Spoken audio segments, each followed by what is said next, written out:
महाराष्ट्र हा महाराष्ट्र का आहे याचं उत्तर शोधायचं असेल तर मागे जावं लागेल. त्या पायवाटांवर जिथे कधी देव रमले होते. महाराष्ट्राची कहाणी सुरूच होते ती देवाच्या पावलांनी. रामायणात याचा उल्लेख आहे. वनवासात असताना श्रीरामांनी दंडकारण्यात प्रवेश केला. आजच्या विदर्भात आणि नाशिकच्या भागात घनदाट जंगलांचा विस्तार होता. पंचवटी सर्वज्ञात अशा प्रकारचा परिसर. तो नुसता पुराणातला एक शब्द नाहीये. दंडकारण्यच नाही फक्त ते, करेक्ट, आणखीन काही आहे. तो रामायणातल्या जिवंत भूगोलाचा भाग आहे. जी जी. हेच ते ठिकाण जिथे लक्ष्मणाने लक्ष्मण रेषा काढली, जिथे रावण साधू वेशात आला, सीतामाईला फसवून पळून घेऊन गेला, धर्म अधर्माचा संघर्ष तीव्र झाला, तो इथेच. जी.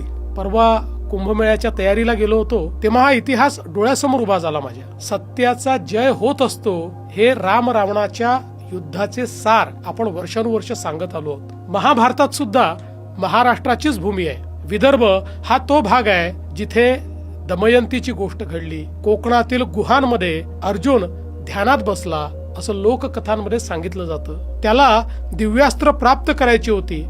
महाभारतातल्या कृष्णकथेचा रमणीय भाग घडतो तोही विदर्भातच.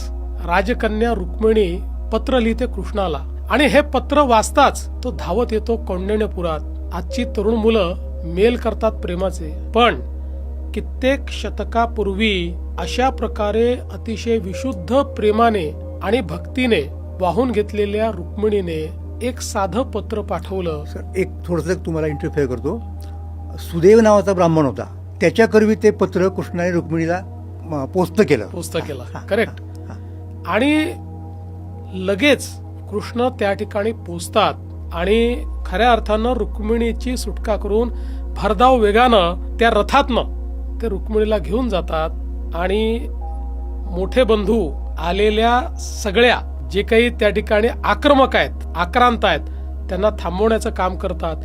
हेही विदर्भाच्याच भूमीत घडलेलं आहे. पांडव वनवासातील अज्ञात वासात राहिले ते चिखलदऱ्यात. जुलमी राजवट किचकाची ती उधळून लावली निर्धन पांडवांनी. असत्यावर सत्याने मिळवलेल्या विजयाची एक रोमहर्षक कहाणी आहे. म्हणजे महाराष्ट्राची ही भूमी पुराणांमध्येही आहे. अतिशय पवित्र अशा प्रकारचं स्मरण याचं सातत्याने होतं. सर, मी फक्त थोडी पुस्ती जोडतो.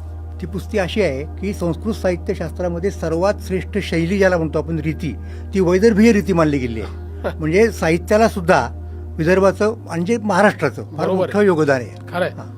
भगवान बुद्धही महाराष्ट्राच्या भूमीत विजयातून नाही तर शांततेतून पोहोचले. ते स्वतः इथे कधी आले नाहीत, पण त्यांचे शब्द आले आणि लोकांनी त्यांना ऐकलं. अजिंठ्याच्या शांत डोंगर रांगांमध्ये भिक्षूंनी त्यांच्या कथा दगडात कोरल्या. एका राजकुमाराच्या कथा ज्याने शांतीसाठी सर्व काही सोडलं आणि जगाला दुःखातून मुक्त होण्याचा मार्ग दाखवला. महाराष्ट्राने भगवान गौतम बुद्धांचे शब्द फक्त ऐकले नाहीत, त्यांना जपलं. गुफांमध्ये, स्मृतींमध्ये आणि आत्म्यातही. आजही जेव्हा तुम्ही त्या प्राचीन भिंतीसमोर उभे राहता तेव्हा असं वाटतं जणू भगवान गौतम बुद्ध अजूनही हलकेच बोलत आहेत. महाराष्ट्रातल्या दैवी ऊर्जेमुळे इथे सत्याचा, विश्वाचा शोध घेणारे साधक, संत, विचारवंत आले आणि रमले. शंकराचार्य अवघ्या 8व्या वर्षी घर सोडून भारतभर फिरले. चिदानंद रूपम शिवोहम शिवोहम चा शोध घेणारे त्यांचे एक महत्वाचं पीठ त्यांनी इथेच स्थापन केलं. करवीर म्हणजे आजचं कोल्हापूर, जिथे साक्षात महालक्ष्मीचा निवास आहे. महाराष्ट्र हा उत्तर आणि दक्षिण भारताला जोडणारा एक दुवा आहे.